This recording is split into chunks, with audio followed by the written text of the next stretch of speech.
Oh, I think you're muted. You see the mute button on there? There we go. Can you hear me, Richard? Maybe. We can hear you. Oh, he's gone. All right. Hey, good morning, guys. This is going to be a great one. Holy cow. Holy cow. This one's going to be amazing. It's Dr. Richard Johnson, author of The Fat Switch. I was at a Starbucks with Greg in, I don't know, maybe 2010, 11 in San Diego, California, out on the patio. And there was a doctor there, and Greg and the doctor started up a conversation. And in that conversation, this book came up called The Fat Switch. Hey. All right. Oh, nice. Nice. Nice. Good job. Solid. Can you hear me, Richard? I can. Okay. Can you hear me okay? Yeah, you sound great. You look great. What a great setup. Great. So I was just telling the audience the story. I don't know, it was 2009, 10, or 11. I was sitting down at a coffee shop outside with Greg. We started a conversation with a random doctor sitting at the table. He told Greg about this book called The Fat Switch. It forever changed the trajectory of Greg's life, and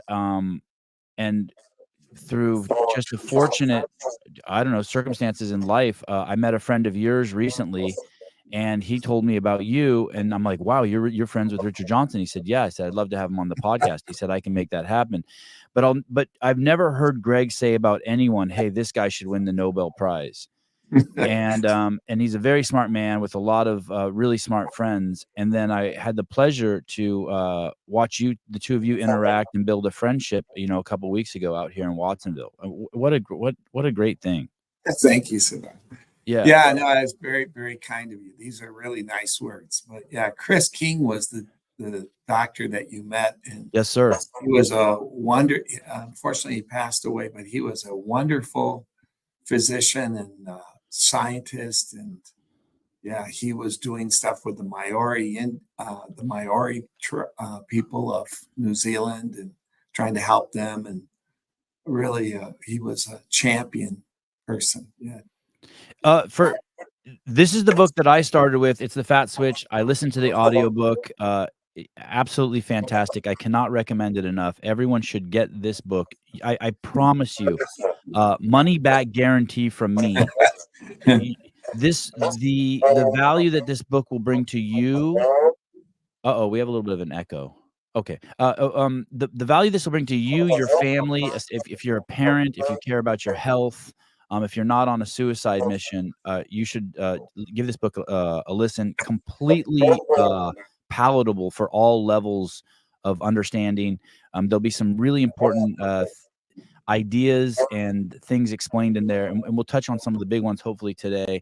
And then more recently, and this is what brings Richard and I here today, our mutual friend was telling me about something called Allulose, and then Richard has a new book out called Nature Wants Us to Be Fat.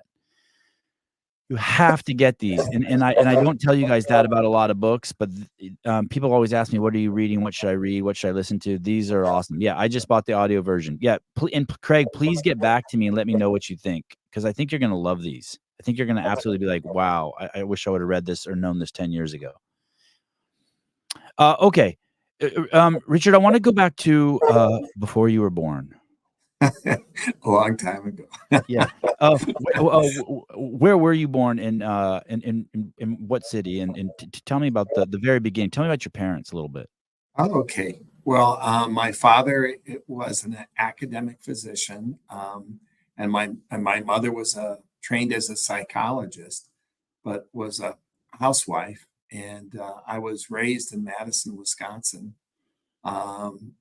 And had kind of a normal child life in childhood, and then ended up we moved to Minneapolis, and I went to high school there, and then I went back to Madison for college. And originally I wanted to be an anthropologist. Actually, I wanted to be an archaeologist because I thought it was really fun to search for treasure. Yeah. Indiana Jones. Yeah, that was my dream. And I did major in archaeology, and I actually love archaeology. I still do some work with archaeologists and with anthropologists as part of, I've kind of gone back to my roots by trying to understand how it relates to obesity and how things like changing climates and so forth can affect um, evolution and biology.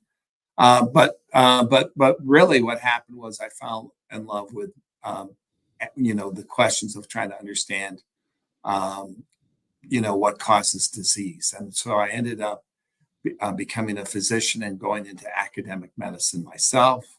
I went to University of Washington to do I went to Minnesota for medical school, and then I went to Washington for my residencies. And I did fellowships in kidney disease and infectious disease and general internal medicine. And I started out really trying to study kidney disease and what causes high blood pressure, because it's known that the kidneys have a very important role in blood pressure. And that we identified a pretty significant mechanism for how high blood pressure occurs. And then we were doing it artificially in laboratory animals. And what we wanted to do was how, we could create hypertension that just looked like what you see in humans, but we were doing it through methods that obviously were not happening in humans. So we started wondering what could trigger the causing hypertension in people, and we realized that uric acid was often elevated in people with high blood pressure and correlated with the presence of high blood pressure. So we started studying animals where we raised uric acid, and by gosh, they developed high blood pressure. And then we were trying to figure out how it happened, why it happened. We did a study in kids. We found that in adolescents that were developing high blood pressure, that they had very high uric acid. And then in a really exciting study that we published in the JAMA, we showed that if you lowered uric acid, you could improve blood pressure in the correct blood pressure in the adolescent. And that was huge. But what we found was that the uric acid over time caused low-grade disease to the kidneys. And once there was, the kidneys had this low-grade injury, so low-grade that you couldn't pick it up by a blood test. But that once that happened, then the kidney drove the blood pressure. So the uric acid was the initiator, but not necessarily the factor that was causing high blood pressure in the adult. So in the adolescents, it looked like it was high uric acid that was doing it. But over time, the kidney would get a little bit of damage, and then the kidney would cause the high blood pressure. So then the question was, well, what causes the uric acid to go up? And I was talking to Gary Taubes about this and some other people, and we realized that classically it's thought that purines, which can be in a variety of foods, is thought to be the main cause of raising uric acid. But there was this literature that people weren't really focused on that showed that sugar could raise uric acid, and especially a component of sugar called fructose. So we started giving sugar to animals as a means to raise uric acid. And we found that when we gave sugar to animals, that they developed high blood pressure. And we also did some studies showing that in humans, and that sugar is the big trigger for what causes high blood pressure. And salt, and then you become sensitive to salt later on. And then we found that even salt could increase the sugar in our bodies. And that was sort of how the salt was working, which was kind of, I guess, what people were thinking at the time. But we really found that the big culprit was sugar. And then suddenly we began to look at how uric acid was involved in sugar and obesity. And we found that this whole pathway was not just about blood pressure, but that the sugar was driving metabolic syndrome, and we started understanding the processes by which it was happening. And as we dissected it, it got bigger and bigger. Everything got bigger and bigger. Pretty soon, we realized that sugar was playing a major role, not just in obesity and diabetes, but things like fatty liver and kidney disease, and And then we found that it could drive cancers, and we and others, of course. And we also found that it could drive behavioral disorders like ADHD and bipolar disease and even dementia. And so the thing has gotten bigger and bigger. And as we've studied it, we've learned that it isn't just the sugar we eat, but it's the sugar we make. And in particular, sugar contains glucose and fructose. So table sugar and high fructose corn syrup are your two major sweeteners that contain fructose. And fructose turns out to be the culprit. And it's sort of interesting, like when we think of fructose, a lot of people think of fruit, but fruit has very small amounts of fructose unless you're like eating a large amount or drinking fruit juice. And so, I mean, if you ate a bowl of grapes, you get a fair amount of fructose. But if you eat one natural fruit, you're not going to get the same load of fructose that you do with a soft drink. Fruit might have like 3 to 4 grams of fructose, whereas many fruits do at least. Whereas a soft drink could give you 30 grams of fructose very quickly. And then we found all kinds of interesting things. So, for example, we found that it was related to the speed of ingestion. So if you drink a soft drink really fast, you get this big bolus. And so there's this big bolus of fructose that hits the liver. And that does a lot more than if you just sipped it slowly, intermittently over a day. So we've been learning a lot and, about the biology of what causes it. And then we sort of linked it with nature and with evolution and history. I kind of went back to my anthropologic roots, as I mentioned, and we started studying it in bears and, hibernating animals.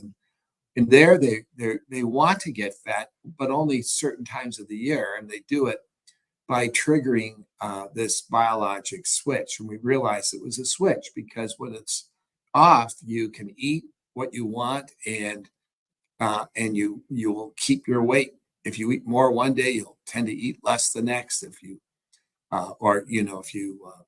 eat it, you'll turn it directly into energy where you're going to use it.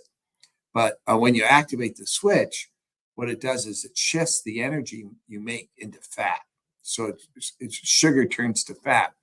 Basically, what it does is it initiates a process where the calories you eat get shunted into fat. And fat is sort of a stored energy, whereas active energy is ATP, which is what we want, which is what the CrossFit wants. You want to be able to get out there and do your best and have and so everything's about how much energy you can produce that you can use to do your exercise and all the things you want to do. And the ATP drives everything from thinking and reacting.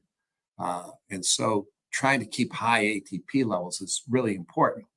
But the way sugar works is it drops the ATP. It actually lowers the energy in the cell, which alarms the animal to think that there's not enough energy around. But there is. It's stored energy. It's fat, but you just can't use it. So when you have a low ATP, you get hungry and you eat more. And then the energy, however, gets shut. The fructose shunts it through a switch. So the energy is preferentially stored as opposed to being used. So that eventually the ATP levels come up, but after you've eaten way too much food. Richard, let me ask you a bunch of questions here. Yeah. I want to go back and ask you. What inspired you to want to cure disease. But before I do that, is all of that you described also the characteristics of what is this thing called metabolic syndrome? When all of these things start going the wrong way, that's metabolic syndrome. Yes. So shortage of ATP. A shortage of ATP. Yes, that's exactly what drives metabolic syndrome. And metabolic syndrome begins as just, a little bit of fat in your blood and your belly starts getting bigger because you're storing fat. Your blood pressure starts to creep up. You get a little low-grade inflammation. So it starts off, that's kind of like you're now in that storage phase. You're beginning to store the energy.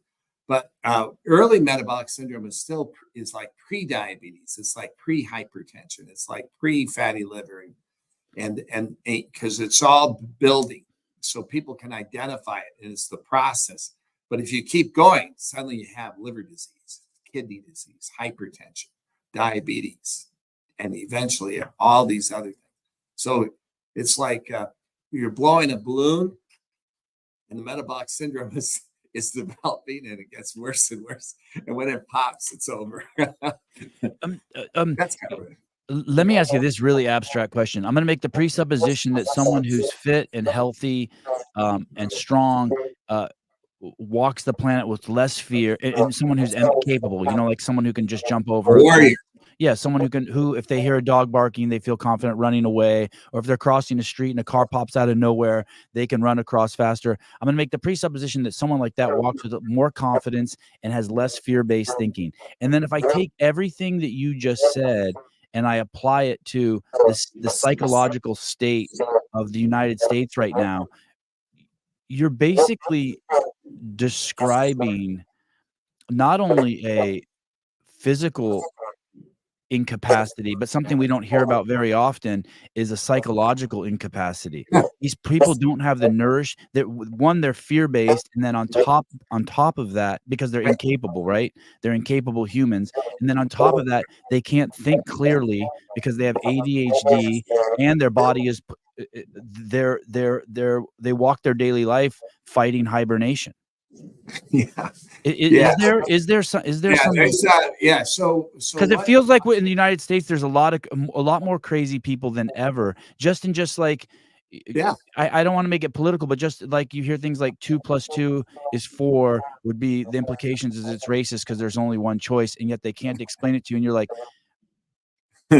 you're not sure even how to wrap your head around it. And I'm wondering, but these people, and I'm generalizing, the people who usually fall into that camp, they look unhealthy. They don't look like humans who have a DNA that's representing them as someone who could run across the street quickly. Yeah, I think that there's a lot of truth in what you're saying. And for example, so when you eat sugar, you become hungry and you start foraging.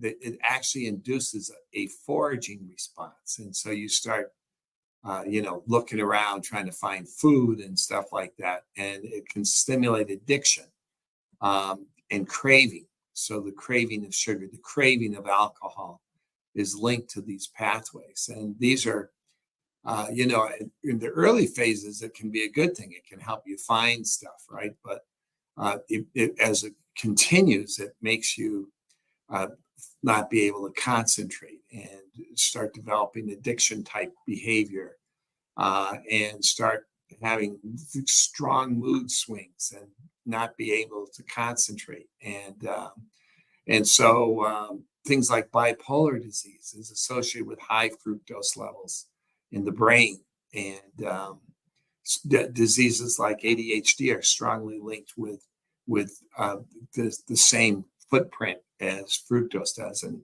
dementia, we published a paper with David Perlmutter and Dale Bredesen on the links between sugar and dementia, and it's huge. It's huge. People with dementia, with Alzheimer's, have high fructose levels in their brain, and if you give fructose to animals, they start having trouble getting through a maze. If you put them in a, it's sort of a little mean, but if you put a laboratory rat in a big tank with water, it will swim to a platform where it can get on the platform and protect itself. But if it's been eating a lot of sugar, it has trouble finding that platform. And so, so what I can tell you is that, sugar is lowering the ATP in the cell. No one wants to have low ATP in the cell. Your brain doesn't want low ATP. Your muscles don't want low ATP. And yet that's what it does. And there's this whole world out there where people are looking at at how to increase their energy, how to block aging. And what they've discovered is that it's all about the mitochondria. A lot of people, I'm sure you have a lot of people on your podcasts who say, we got to improve our metabolic flexibility. We want to improve those mitochondria, and the mitochondria are what make ATP. And, I don't know if they all state it, but if you take a person with obesity or diabetes and you measure their ATP levels, they tend to be low. And so, but a good healthy person will maintain a high ATP level. So it seems to be a lot of it is about the mitochondria. And that's why we exercise, right? One of the things when you exercise is you stimulate mitochondria to grow, and you stimulate mitochondria to be healthy. And if you want to inhibit mitochondria, eat sugar, because it will reduce the production of ATP, and most of the ATP comes from the mitochondria. So how it works is the sugar, or the fructose, actually suppresses the mitochondrial function. So it's really about, and really today it's all about energy. We want to try to keep our energy high. As our energy starts to fall, it's associated with aging, dementia, obesity, diabetes.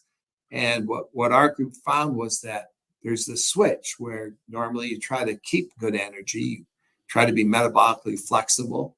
And then, but if you eat a lot of sugar, and fructose in particular, it can knock that down.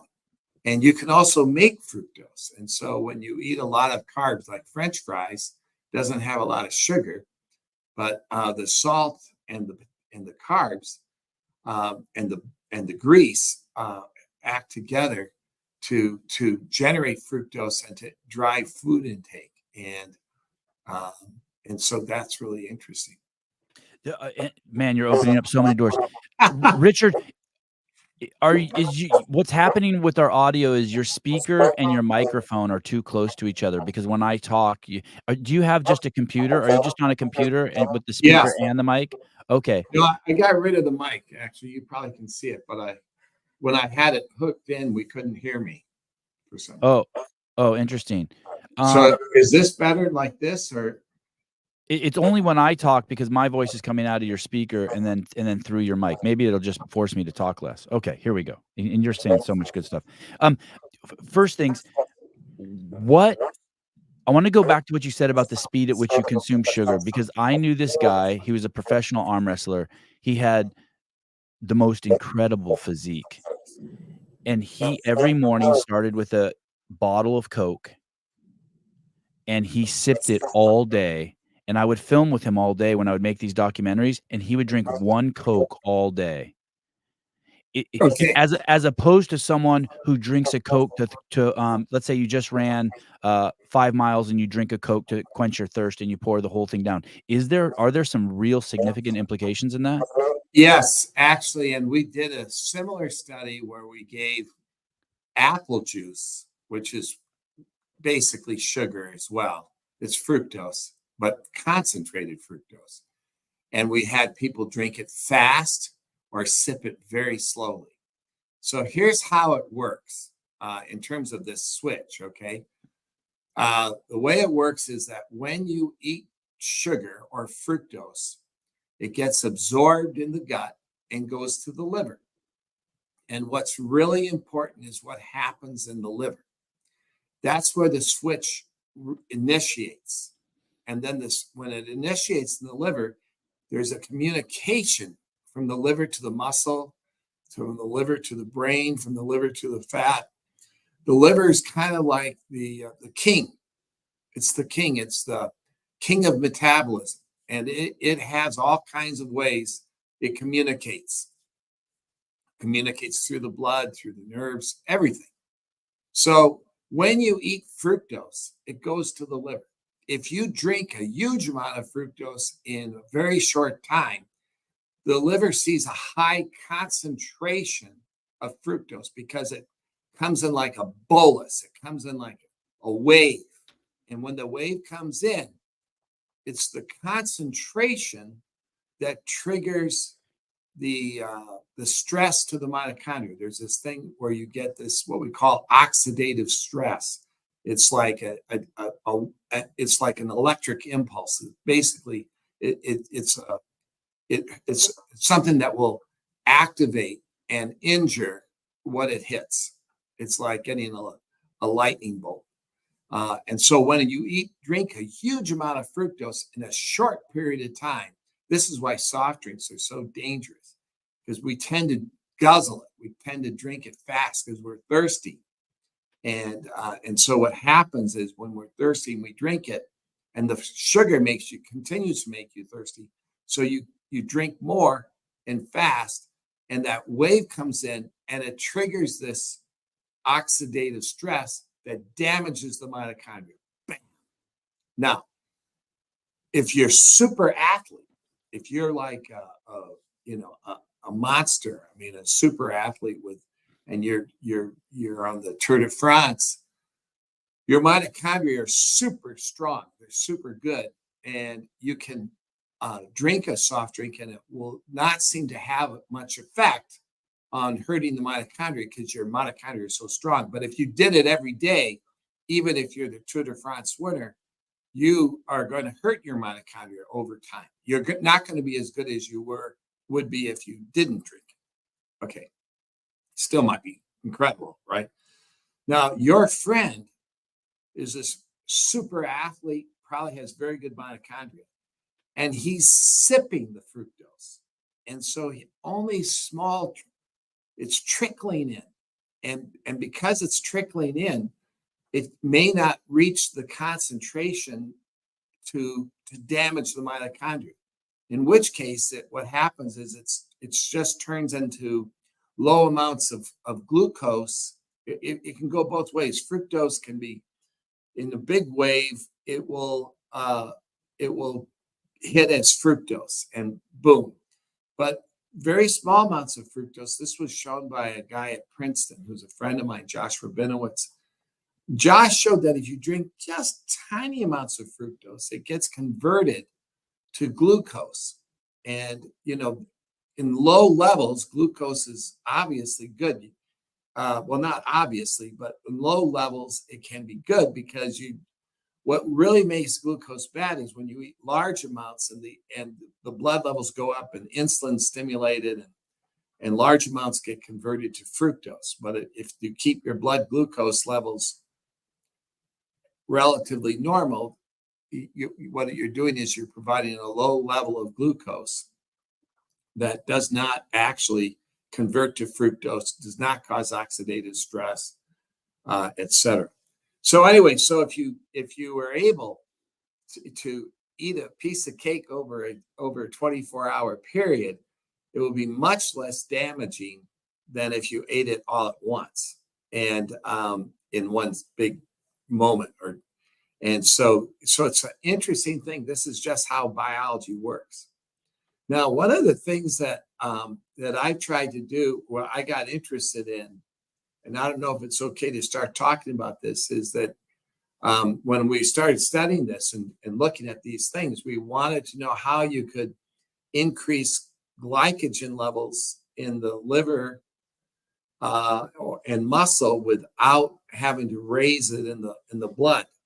And because theoretically, you might be able to increase your energy levels that way without suffering. Let me ask you this really quick, but before you go on about glycogen, because I think we need to talk about mitochondria real quick. Mitochondria are little tiny engines in every cell, and it's what animates us and makes us alive. Is that correct?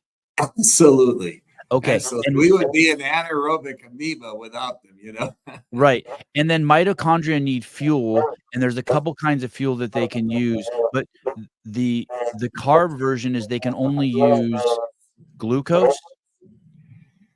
Well, yeah. So mitochondria can use pretty much any nutrient, including ketones. Okay. So in a keto diet, you can use ketones to help drive the mitochondria. And so almost all these different sources of energy, of calories can stimulate mitochondria to produce ATP. There's only one, well, there's two that that actually lower ATP. They increase the total energy in the body, but they're doing it by really working on fat. And they increase the fat and they suppress the mitochondria. And that's fructose, and the other one's alcohol. And they both can kind of suppress the energy produced by the mitochondria. But ketones and really quick, glucose. really quick. Sorry, Richard. So if you eat fructose, your body has to convert it to something else before the mitochondria can use it as fuel. Is that correct? Yeah, when you eat fructose, it will make some ATP, right? But it will suppress the overall level of ATP by blocking the mitochondria. So yeah, there is some ATP made from any calorie, but what happens is it tends to have it. Fructose tends, there's two ways you can make ATP, right? There's one way is through the mitochondria, that makes like 90% of it. Okay. And there's another way, which is we call anaerobic ATP production. It's called glycolysis. And we use glycolysis when we can't keep our oxygen levels to the level that we need for the mitochondria to make enough ATP, or if the mitochondria become resistant, then we'll tend to switch to glycolysis. And so glycolysis is another way to produce energy. And what happens is fructose tends to stimulate a little bit of energy production more from the glycolysis pathway, and it tends to suppress the mitochondria from making a lot of energy. So the mitochondria production goes down.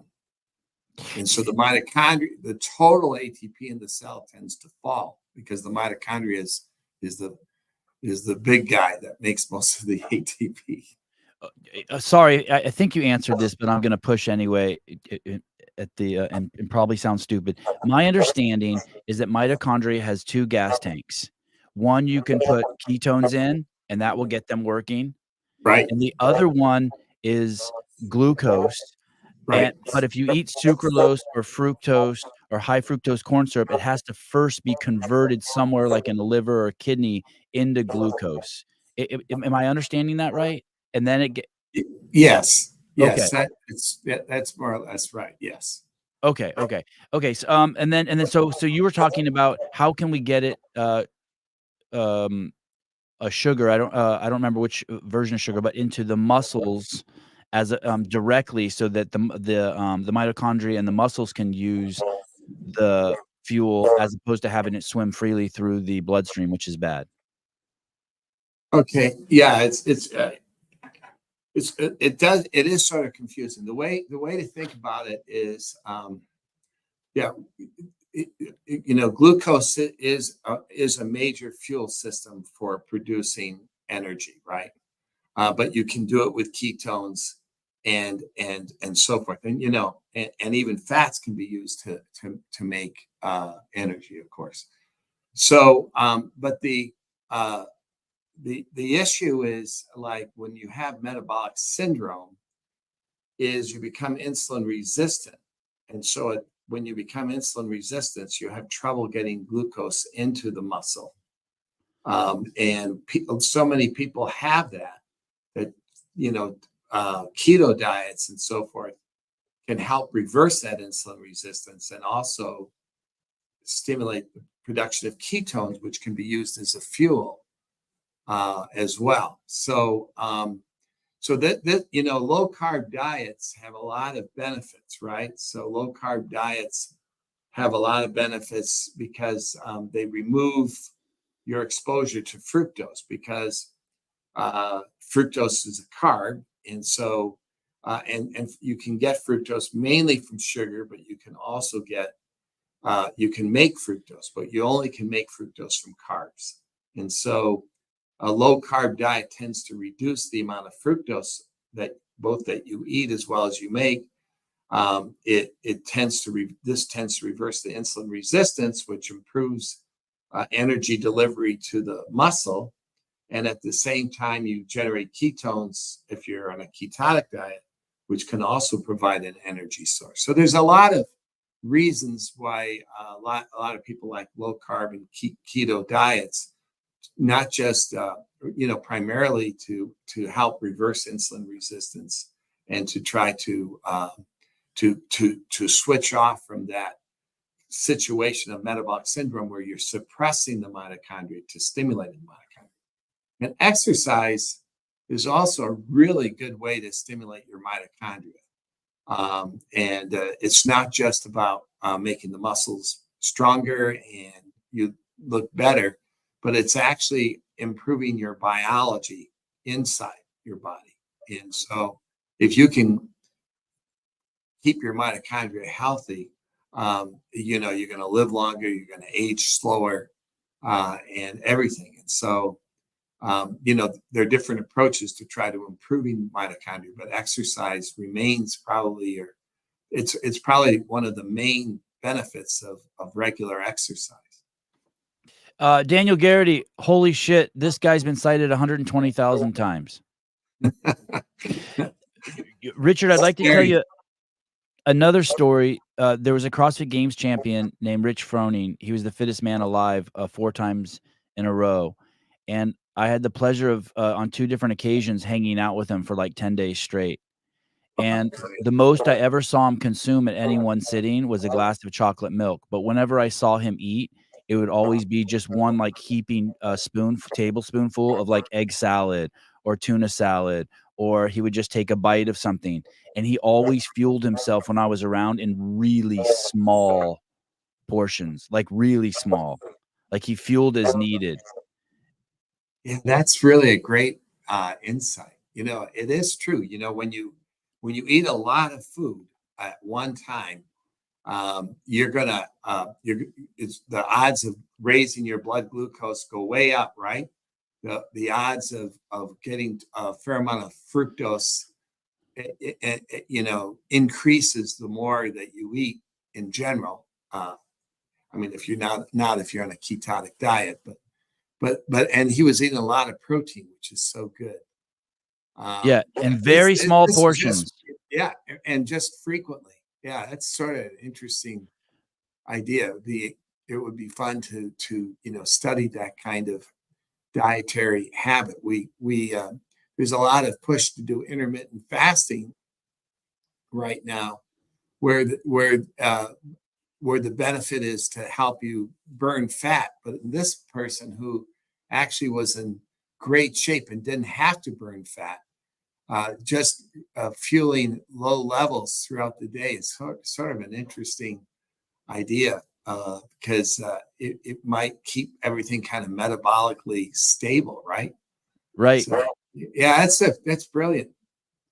Yeah, I wonder. Yeah, it would be interesting. It would work best in people who are really, really healthy, right? Not you don't want to be eating constantly over the day if you really have a lot of excess fat, because it's going to keep you in that state for sure. But if you get to the Adness type of body and you're really ideal, just low grade fueling throughout the day might be a good move.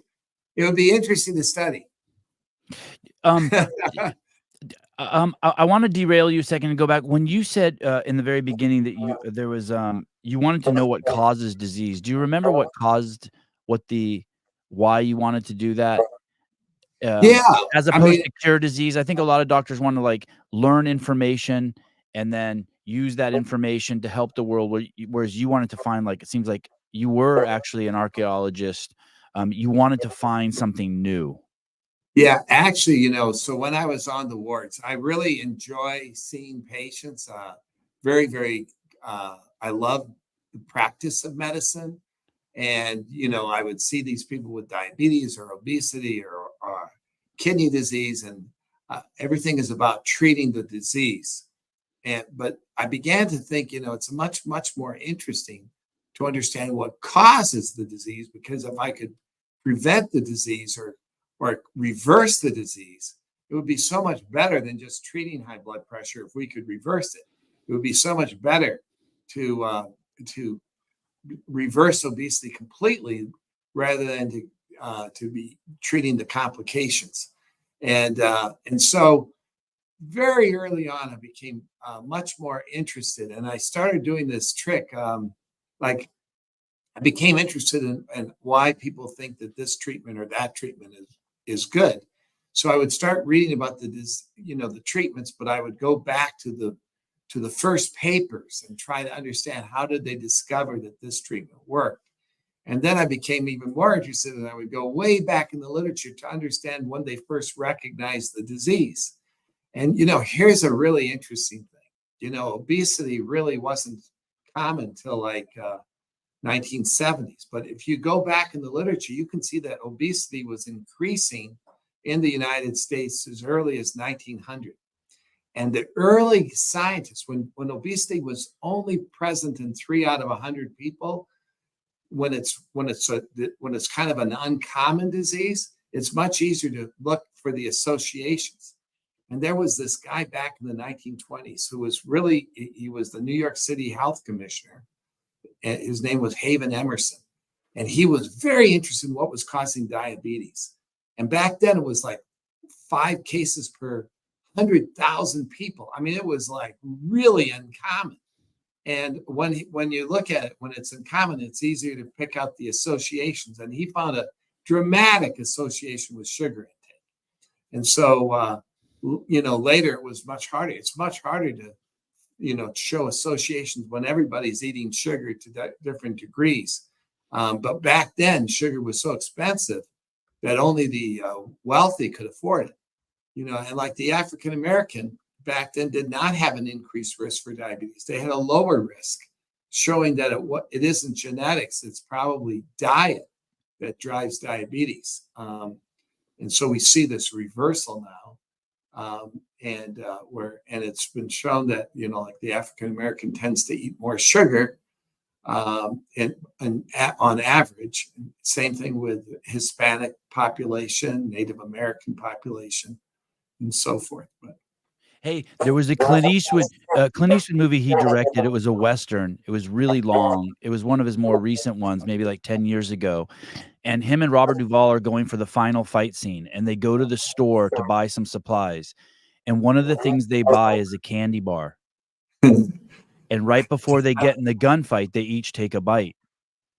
And it was really expensive back then, right? It was a lavish. Exactly. So what I'm hearing you say is, and I'm making some leaps here, but the African American sugar, when there was only like 3 in 100,000 people were fat, sugar was really expensive, and the African American community couldn't afford it, and so therefore they weren't fat. And now sugar is one of the cheapest things you can get, subsidized by billions of US dollars a year. Okay, interesting. Yeah. So let's say if you're unfortunate enough to have a lower income, instead for what you do on your holiday is you can have you can party at home and bring in cakes and all these things, which we all love, right? Or people love sweets, as opposed to, flying to, Europe, if you're really wealthy. So, the tendency is to, when sugar is cheap, if you don't have that much money and you want to try to do things that are enjoyable, they'll end up spending more on that. I went to Disneyland a couple years ago, and I don't think anyone can convince me differently, but Disneyland is not an amusement park. It's a place where people go eat sugar in safety. There was just everywhere you walk, sitting along the side of the pathways, plopped up on walls, were obese people scooping ice cream into their mouths. Oh my gosh, the ice cream, the big cinnamon rolls. Yeah. Dripping in sugar. Yeah. Yeah, it's really true. And So, same with yes. cruise ships. I think that's what cruise ships are too. It's they're for sugar addicts, because I would see the food halls would be just full of people 24 hours a day, the all you can eat buffets. Yes. So we need sugar substitutes or things that people can eat that they, if you do have a sweet tooth. I mean, the best, of course, is to avoid sugars, right? And to try, but to really reduce your sugar intake. But there's a whole world of low sugar substitutes, and many of those low sugar substitutes aren't so healthy themselves. They can be associated with problems, and like aspartame has been linked with problems concentrating, and so in general, I've not been a big fan of low sugar substitutes, but about a year or two ago, I started reading about allulose. Richard, will you hold on? Will you hold on 1 second? Vittorio Sevi, tell him there's an echo. Don't be scared. Richard, you might not like this part of the show. Vittorio, you don't need to preface it with "Don't be scared, you jackass." I've already talked to him about it 3 times. We've accepted it as a flaw in the show. Shut the fuck up. Sorry, Mr. Johnson. Okay. And one more thing. Caller, hi. Did you want to ask him a quick question before we get to the sugar substitute? Go ahead. Sevi. Hi. Do you have a question for the doctor? Yes. Yeah. Okay. I just got done working out with Dave Castro doing Helen, and I told him that the people want behind the scenes. Okay, that's important. How about, do you have anything for the doctor? No, I didn't know there was a doctor on. I just got home from the gym with calling in. All right. I love you. Bye, son of a. Bye. Okay. But I want to know about sugar substitutes in a second. One more question before we go down that avenue, because I'm very curious about allulose, because I've just been introduced to it a few months ago, and I can already see the benefits. Why, when I want to have a drink at night, if I take 3 bites of an apple, my craving for alcohol completely goes away? Is there an explanation for that? I just don't want alcohol. I can just eat fruit instead of drink alcohol. Yeah. So, I haven't studied that, but I can tell you that it's known that fruits in small amounts can actually have some satiety effects. And when one of the teachings is that if you do have a craving for sweets and craving of alcohol are very much linked, that small amount of fruit can help block that. And it provides a little bit of fructose in the apple. It's, when you eat a small amount, but it also has a lot of other good things like fiber and vitamin C and so forth, epicatechin, flavonols, that help neutralize the effects of fructose. So you kind of get a little bit of that sweetness that you're looking for with alcohol, the craving component, but in kind of a safer way. So one argument is that if you do like something that's sweet, a natural fruit is a good alternative. And but there are one of the exciting things about allulose is that this is a low-calorie sugar that is not neutral. It's actually beneficial, has metabolic health benefits. And, admittedly, I'm a scientist who's spent his life doing science, but when I started looking at allulose, I realized that this was the first low-calorie sugar that actually confers metabolic benefits. And it also can stimulate satiety and make you feel full. So it sort of acts a little bit like a few bites of fruit. But, if you eat a lot of fruit, you're going to get a fructose load. And with allulose, the allulose tends to lower blood sugar, but while still increasing glycogen stores. So it keeps the blood sugar really under great control. We're doing these studies where we're giving allulose to diabetic people, and it's reducing their insulin needs. And we want to do a clinical trial on it where we can prove it in a rigorous way, but it's very convincing. And we're working with scientists from the Diabetes Institute, the Sanson Institute in California. And here is a low-calorie sugar, basically it's a natural sugar, and yet it's you can eat it as a chocolate, yet it lowers your blood sugar and actually makes you feel full. And How does so, it do that? What's the mechanism in that lowers your blood sugar? yeah, so what it does is it causes a rapid uptake of the glucose into the liver and probably into the muscle, but for sure in the liver. And so it concentrates the energy without raising the glucose in the blood. So the glucose in the blood actually goes down. It stimulates. They say it stimulates insulin, but it doesn't. I take that back. It's very similar to what semaglutide and Ozempic, these drugs do, because they stimulate a hormone called GLP-1. It's a terrible name, but this hormone is when you give large doses of it, people lose weight and their blood sugar improves, but it's very expensive. So there's this, as you know, there's this probably 10 million people in the world that are now taking semaglutide, Wegovy, Mounjaro. These are these major drugs that cause weight loss, and they work by stimulating this GLP-1. Well, what we found is that allulose also stimulates GLP-1. And it used to be thought that the way GLP-1 works was that it stimulates insulin. Well, GLP-1 doesn't really stimulate insulin very much at all, a little bit. And allulose may have a tiny bit that's a little bit like that, but basically allulose lowers insulin over time.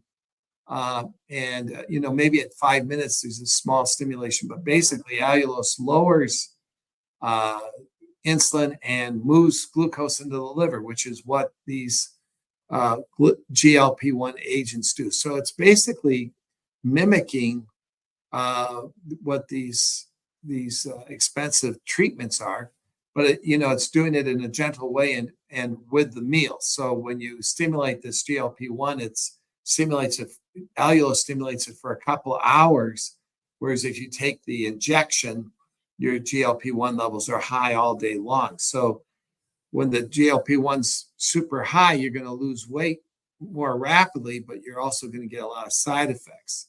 And allulose has the benefit that it may cause a little bit of abdominal discomfort in some people, but in the vast majority, it's very well tolerated. And so it's now being put into foods and so forth. And I became interested from the scientific standpoint. So I actually joined a company called RX Sugar that's marketing allulose in the U.S.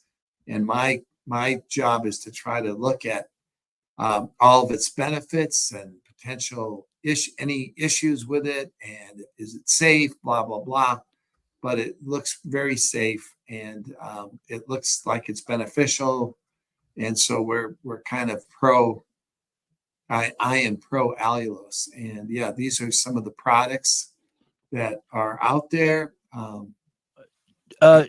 Richard, how do you if you're part of the company and then you're also studying allulose, how do you keep true to yourself? You know what I mean? How do you make it so you're my friend, this is what I'm about. I have always, first off, you divulge and you point out that you have a conflict of interest. And, I have a conflict of interest now because I'm actually working with the company. But what you do is to stay true, you design studies, you help people, and then you're not actually running the study. You're not in charge of analyzing the study. You have it done by a third party, someone who's not a member of the company, runs the study, and then they can publish it, and you publish it positive or negative. You just have to be true to yourself as a scientist. You have to be upfront. But it does really look promising.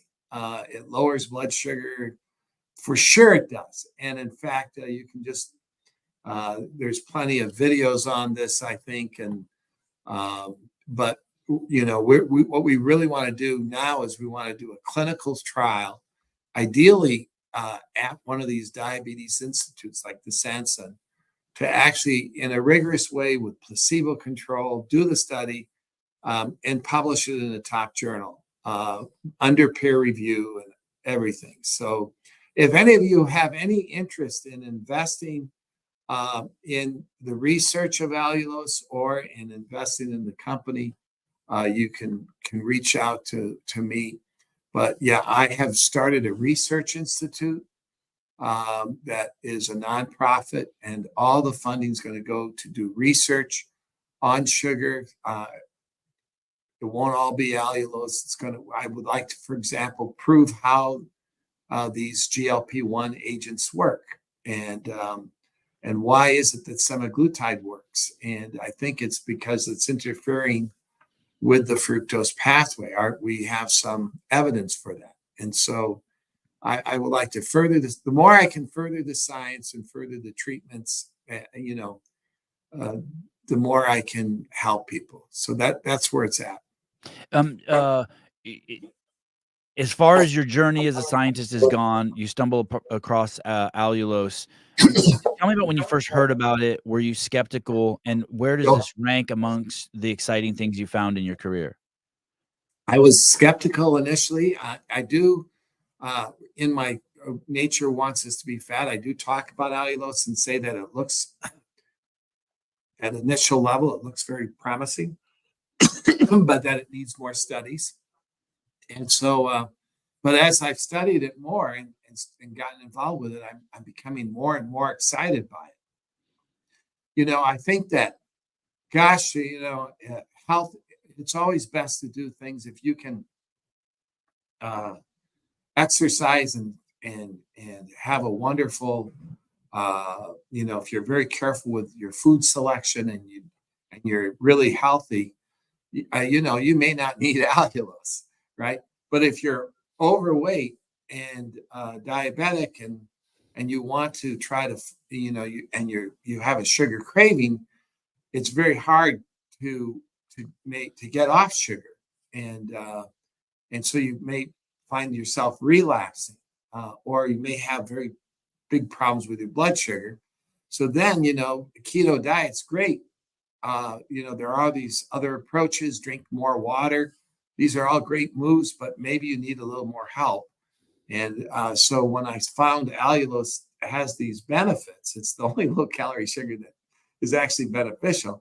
I'm pro. And so I ended up joining the company and my goal is to try to figure out how it works, why it works, what's the ideal amount that a person should eat, and so forth. So it's part of that same path, trying to figure out how to help people. You want to understand the science, you want to understand the best approaches. It's not the only approach, but it's something that looks very promising. So that's why I'm doing it. I just need to be upfront about it because because I'm in the company, but I'm also still at the university. I'm a professor. I still have grants. I'm still doing a fair amount of research. So,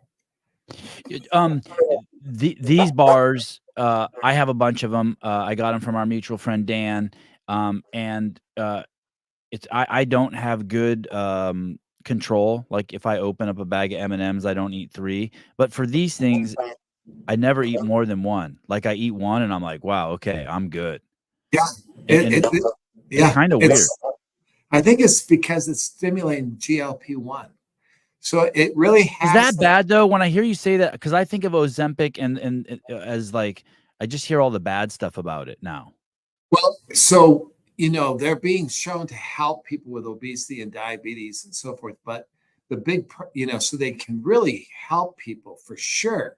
People are losing 30% weight. This is all like a wonderful thing, but there are 3 bad things with it. One, it's super expensive. That's not good. Secondly, if you stop it, the relapse rate's very high. So it's kind of like they got you and you're paying this huge amount of money, but for some people, it's doing wondrous things. But the other problem is when you have the GLP-1 level super high and all the time, it makes a lot of people get bloated. They're burping, they're having abdominal discomfort, and then it can be associated rarely with, bad outcomes. So, they're doing is they're taking a hammer and they're hitting it as hard as they can, and to drive a nail in, and there's a lot of consequences. The nice thing about stimulating GLP-1 a little bit is if you just do it with a meal, then the levels come down afterwards, and you don't have these big high levels. So the idea is that it may help control blood sugar and help prevent weight gain and probably cause some weight loss, but it's not like hitting a person with a hammer. So when you're taking Ozempic, you're getting the hammer, but it can knock the weight down, but the consequences, you're getting beaten up a bit. And it's interesting you said at the end of a meal. So I'll do that. That's usually when I have it. I'll have like a really small meal, and I'll have like in the middle of the day, and I'll have one of those. Yeah. And I feel like Yeah. I feel really full. Seema wants to ask this question. What does the doctor think of the study of vinegar before a meal reducing glucose curve by 45%? I haven't seen that study, but I'm very intrigued about apple vinegar and these kinds of things, and I do believe that they have benefits. I've done a ton of research, but I haven't studied that. So, but I do think that what I've read, it suggests to me that there really is a biologic benefit. I don't exactly know all the way it works, but yeah, I'm intrigued. I don't know that particular study though. I apologize, but let's address some of the skeptics. Is there a multi-level marketing strategy by chance? There is not, right? Could you explain what you mean by multi-level marketing? Basically, is this like a pyramid scheme? Like, do you sell it to me and I sell it to someone else, and then all the money trickles up towards you? No, it's not like that. No, it's not like that at all. And what's Okay. more, I'm not a salesperson.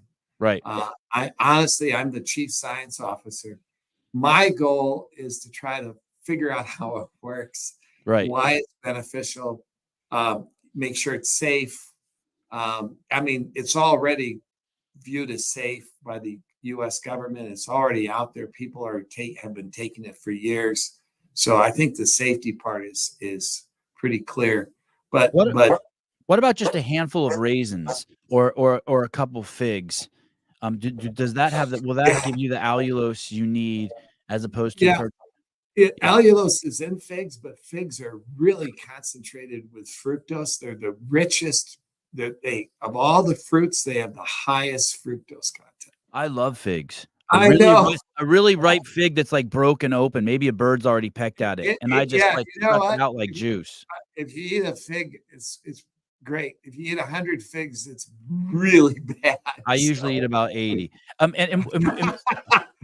And what about in raisins? I've always heard. I used to eat a lot of raisins. I haven't eaten one probably in 10 years, but I heard raisins aren't so good for you either. Dried grapes are just. Oh gosh, it's so bad. So when you get dried fruit, yeah, it tastes so good. But what tends to do is when you dry the fruit, all the good things in it are taken out, and what you're left with is kind of the fructose and the fiber that's left. People used to use figs and dried fruit to back in the seduce women, to seduce women. Yes, sugar was always, and figs were always used for that. But for people who are hiking long distances, it was common to eat figs, and back in the 800s, they would wear these fig strings when they would cross the desert, where they could eat the figs off the string. Yes. And today we use gorp and with raisins and stuff like that when you're hiking, and I think it's actually good. I think that it is this, in small amounts,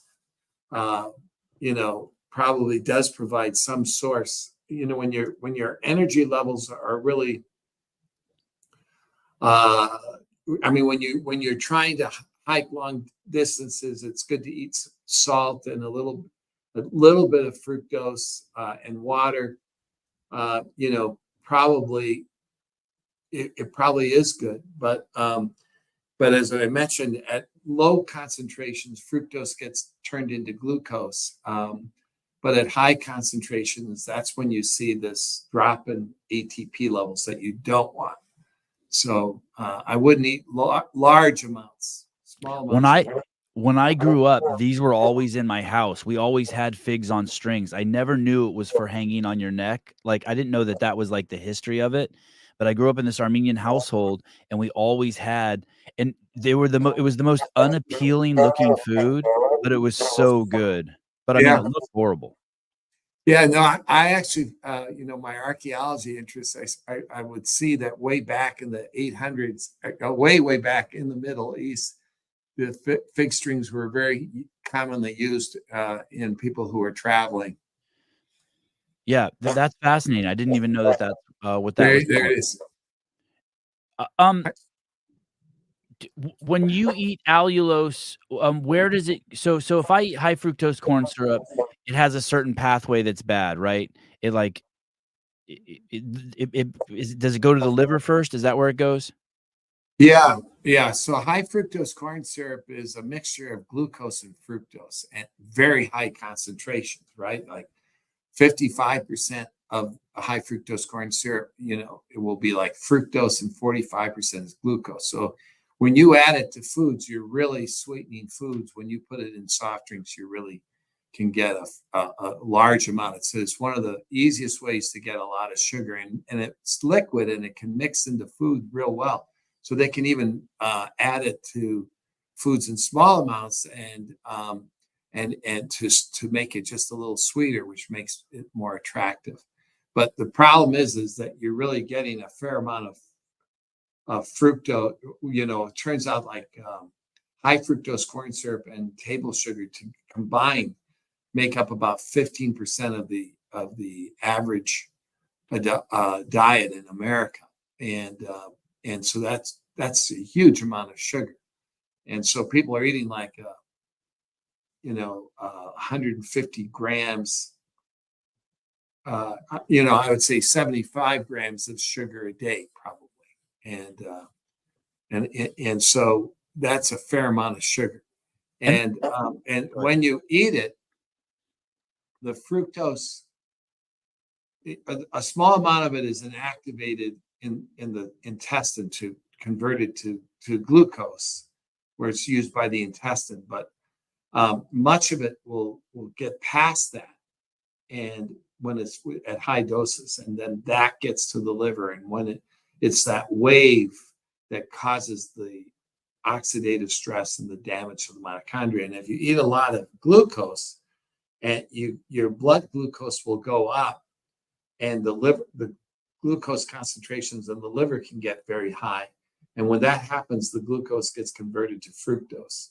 So it turns out that really high carb diets and diets that have a lot of high fructose corn syrup, foods that have it, will generate a lot of fructose, and then that will, if you get to a critical amount, it will drop that ATP, and then your energy level's low. It makes you hungry, it makes you forage.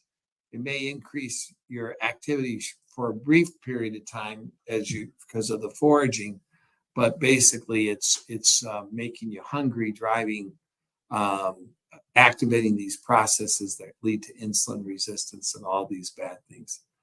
And what is the path that allulose takes? Does it take a different path? So what's incredible is allulose looks just like fructose, but there's a little modification in the structure. So it looks like fructose when you just look at it, but it's got a modification, and that modification turns out to be critical because it does not activate the switch where you drop the ATP. So unlike so it doesn't lower ATP, and unlike other low calorie sugars, instead it seems to stimulate this GLP-1, a hormone that actually has effects to help control blood sugar and has effects to make you feel full. So, you know, a lot, as I mentioned, if you eat sugar, you're going to stay hungry. But if you eat allulose, it's going to make you feel full. And it's because of this GLP-1 effect. And at the same time, it looks like fructose, and it's sweet, but it doesn't activate the switch that drops the ATP level. So you maintain your ATP levels, and at the same time, you know, control blood sugar a little bit better, and then you have this satiety thing where you feel a little bit more full. So you're going to tend to eat less. So yeah, I think that there's some real benefits. But before I met Dan, before I'd ever even heard of allulose, when I finally started talking to my wife about it, she's like, "Oh, that when I bake for the boys, I've been using allulose." So it had popped up on her radar. Where does it fall under in the group with the stevias and the what's the other one called, like the xylitol or erythritol, xylitol. where does it fall under that group? So it's actually a natural sugar. It's not artificial. It's a natural sugar. It's in that group. We call them rare sugars because they're present in regular foods, but in very small amounts.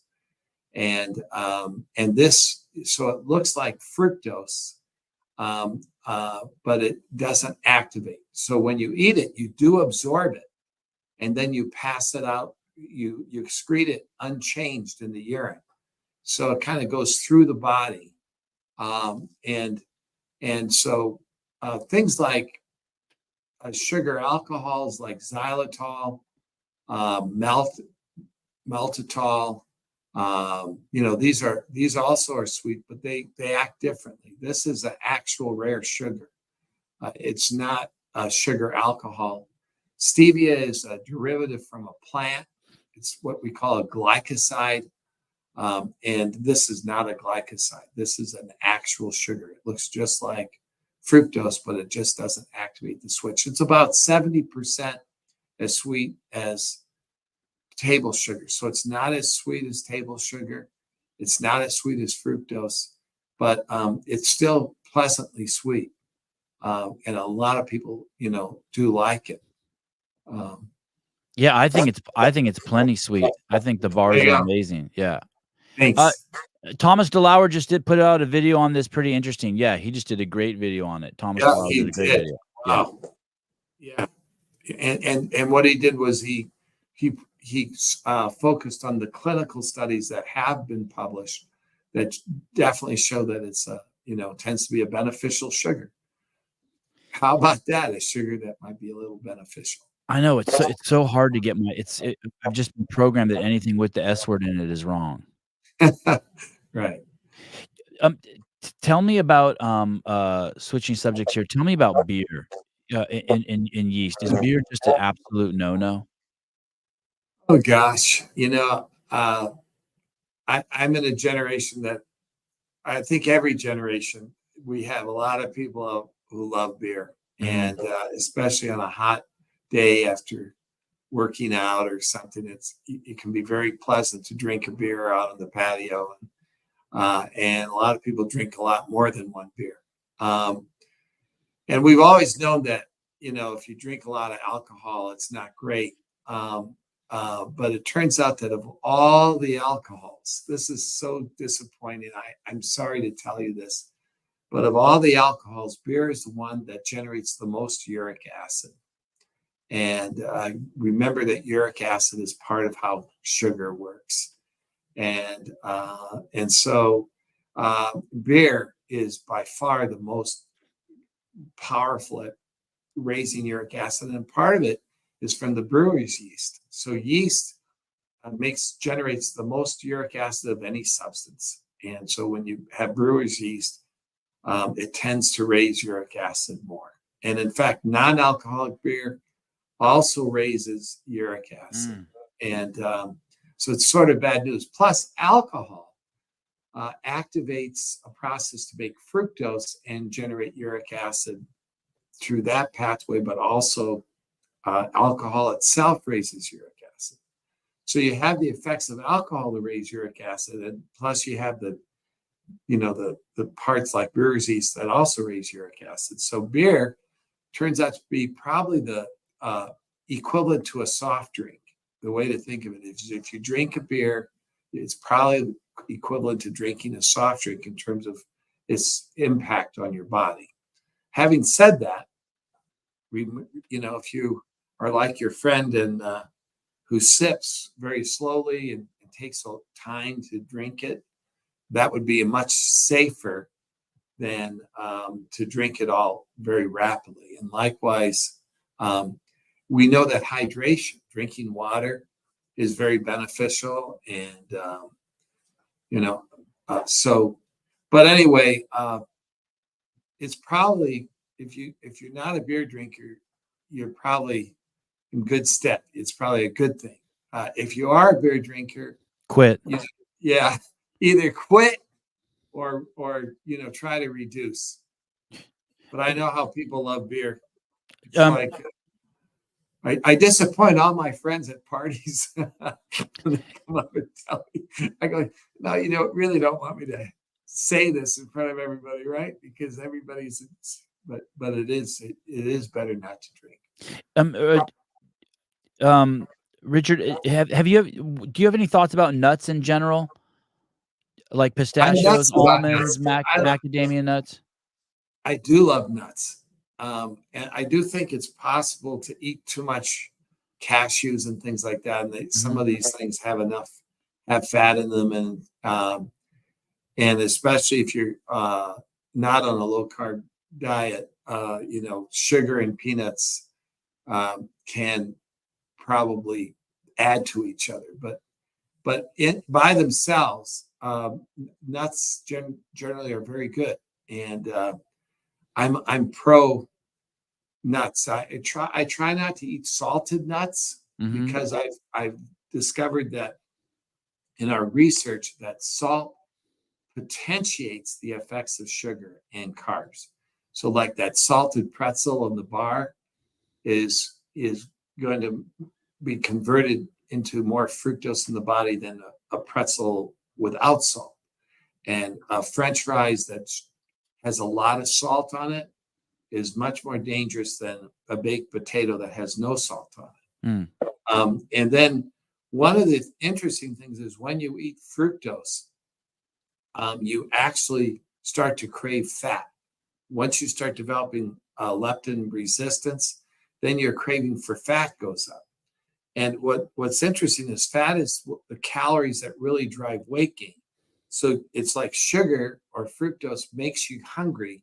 And then if there's a lot of fat around, then you'll gain weight more rapidly with a high fat diet. So like French fries are dripping in oil and fat.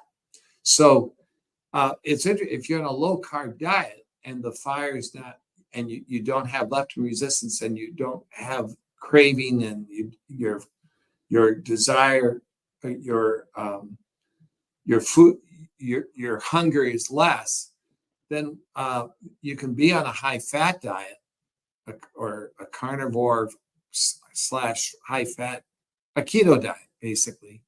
And you won't gain weight even with the high fat because you need those carbs to actually make you hungry and so that's why a low carb diet works, because you're removing the stimulus even though the high fat diet's there.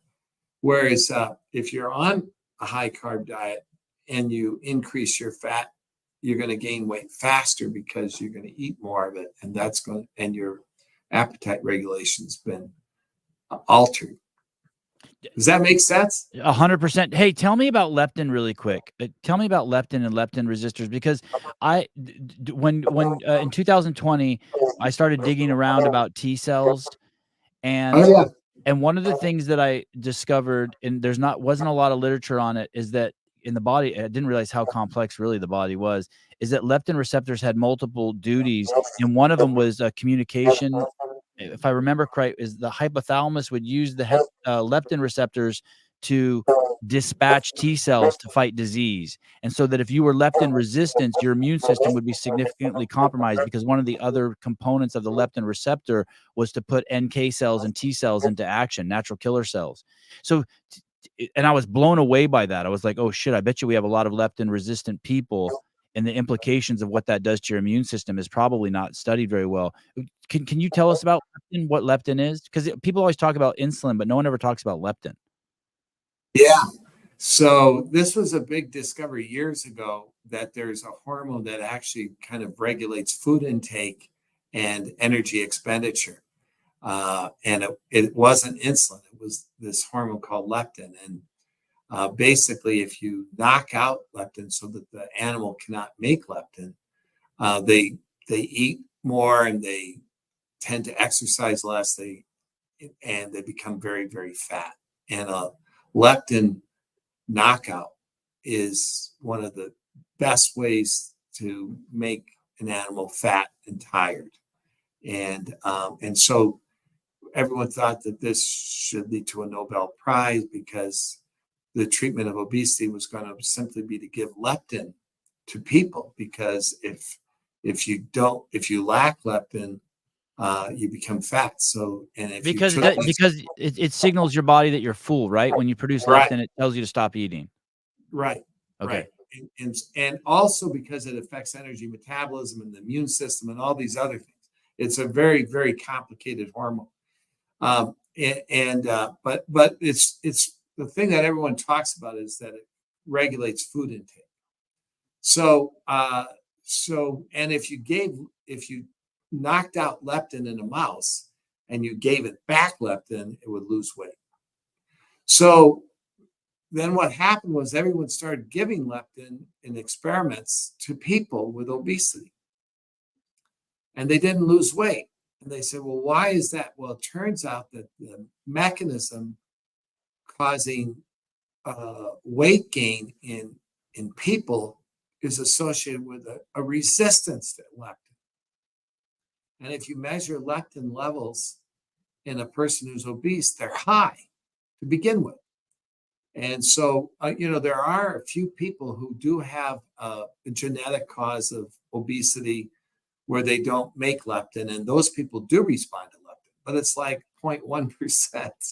So most people who have obesity make leptin, they make plenty of leptin. The problem is they don't respond to leptin. So the question was, what is responsible for leptin resistance, and could that be the cause of obesity? And our group actually was worked from my lab and another guy that we collaborated on. We're able to show that fructose is the primary driver of leptin resistance, and it's the leptin resistance from sugar and from fructose that is critical for weight gain. And what happens once you become leptin resistant, you start craving fat. Normally, our taste receptors on our tongue are for sweet, salt, umami. There's not a fat taste receptor on the tongue. But if you become leptin resistant, you'll start craving fatty foods.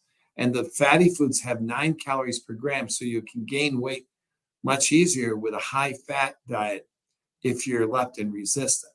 So how do you get rid of leptin resistance? You go on a low carb diet or keto diet, and that will remove the fructose, and it takes like 3 or 4 weeks, or 2 to 3 weeks. But eventually what happens is you become leptin sensitive again. And probably 90% of the people out there that are really healthy and athletic are leptin sensitive.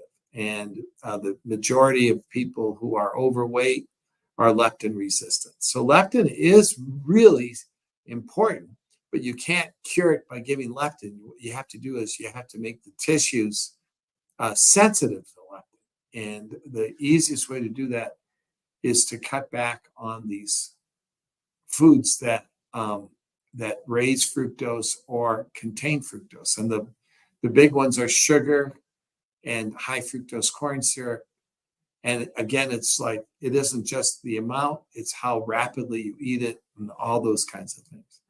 So I'm a big fan of low carb diets. I'm a big fan of keto diets. I think they really do work. I also think intermittent fasting uh, has some benefits if you're overweight. But your point about if you're in super great shape, maybe the alternative strategies of how you eat may be important. And but that's my little thing about leptin for you. Richard, how did your dad come up with your name? Anytime someone sees your name, they giggle. I'm sure you've had it your whole life. How did your dad? You have two. Richard is Dick, and Johnson is the slang term for penis. How did you get this Richard Johnson name? Did your dad know? He's like, oh, I'm gonna make it. My boy's gonna be fighting a lot in school.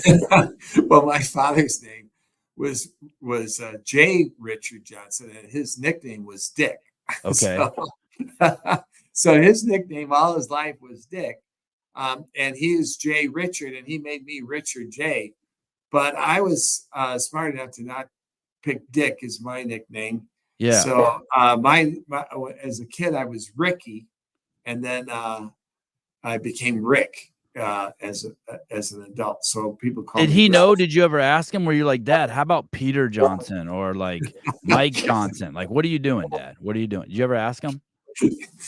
Yeah, no, I never did. Oh. But we did laugh. We would laugh about it, but I never said, "Why did you do this?" or anything like that. But yeah, but yeah, he had a great sense of humor, and would love to joke and tell stories. And like, what if he would have called you Flaccid Johnson? What if he'd have made your first name Flaccid or Hard Johnson? That would have been bad. Now, yeah. What about Big? What about Big Johnson? That would be good. Or just Hugh for Hugh, and people would think Huge Johnson. Yeah. Well, I would be proud to have a name like that. Yeah. Richard, do you have kids? Yes, I do. I have 2 kids. And my son's name is Ricky Johnson too. So. Oh, that's a good name. That sounds like a race car driver or something. Ricky Johnson. Yeah, I like that. He's great. He's into theater and creative writing. I started late, so he's still in high school, but he's about to graduate. So I started late in life. And my daughter, Tracy, her name is Tracy Johnson, and she's really loves theater too, but she's also trying to do some finances. And is she young? She's at the University of Wisconsin. When did you have your first kid? Oh, well, how old were you? 49. Your first one. And the baby was born when I turned, just after I turned 50. Because I had my first one at 43, and I always thought I was older. Hey, I got you beat. I got you beat. That's the only thing I got you beat on, Savan. But hey, and Greg, I think Greg, I can't remember how old Greg is. Greg's 68, and his wife's about to have a baby. Well, he has us beat. Yeah, so right. We've got a hierarchy there. Richard, I would love to have you back on again. There's so much to talk about. I appreciate you tolerating the audio and coming on here and just giving us a big picture. I did reach out to Dan, and I think he's going to give us. I think he's going to give us a discount code for the listeners that we're going to share on our big Saturday show. You're always welcome on the show. It's so palatable what you share, and I appreciate what you're doing just for all of humanity, man. Thank you, my friend. It was great talking to you, and it was really fun this last hour. Cool. All right. We shall stay in touch. Hey, I'm going to share with you my phone number in the email. Yeah, great. And maybe if you feel trustworthy, you'll share with me, and then I could text you, and it'll be easier to get in touch with you. Yeah. Let's communicate that way. All right, brother. Thank you. Thank you. All right. Have a good day. Same to you. I ain't gonna lie to you. I consume one of those chocolate bars every day. The RX ones. They're tiny, but it's crazy. What is interesting is my kids aren't into them. But I'm so into them. Oh wow, David. Nice, Sevon. Wow. Crazy. Thank you. I am sorry about the audio. We'll fix that next time. I could have been like, hey, bring your mic back up and go into your settings, but like, fuck it. I was just like, hey, I shouldn't even talk. This guy's got so much to say. I hate it. Victoria, where are you? You douche canoe. I hate it when you guys are like, don't be scared, or like you preface it with something like, you know me. Go fuck yourself. You don't know me. Yeah, they're pretty gay. The bars are pretty gay. But when you're as masculine as me, you gotta I guess there's a lot of masculine gay dudes.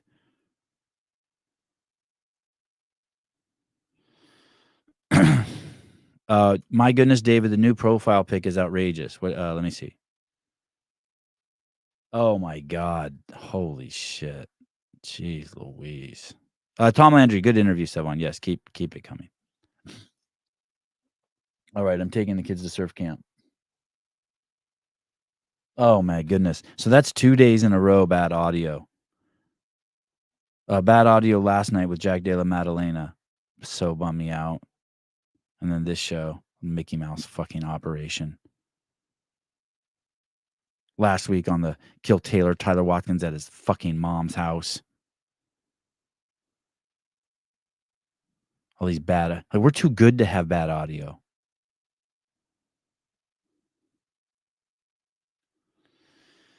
All right.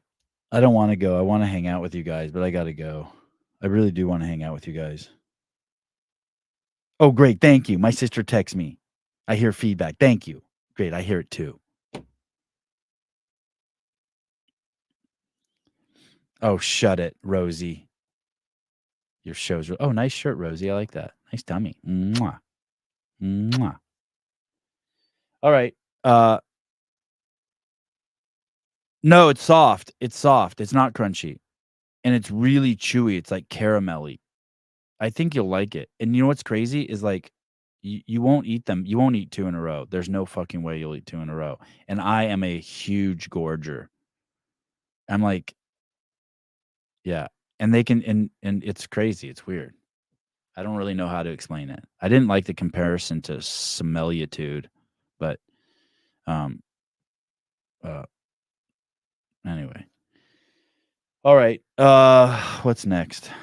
Oh, tomorrow, Alex Perez. Tomorrow's gonna be good. Come on, guys, watch the show tomorrow morning. It's gonna be great. We'll go back, go to ESPN Plus or go to YouTube and watch Alex Perez's last fight. It was the main event last week, even if you don't want to watch fighting. He had a fucking crazy knee injury during the middle of the fight. Geez Louise, you can't tell me how much I can eat. I know, but I'm telling you, like, these, you'll eat one of these and you'll be like, I'm good. All right, I better go. I got to tell my wife I'm coming. I'm taking the kids to surf camp. Greg's kid and my kid. I am coming. All right. See you guys soon. Bye-bye. It's a Sebon Podcast Show. It's a Sebon Podcast Show. Everybody's welcome. Peace and love. It's a Sebon.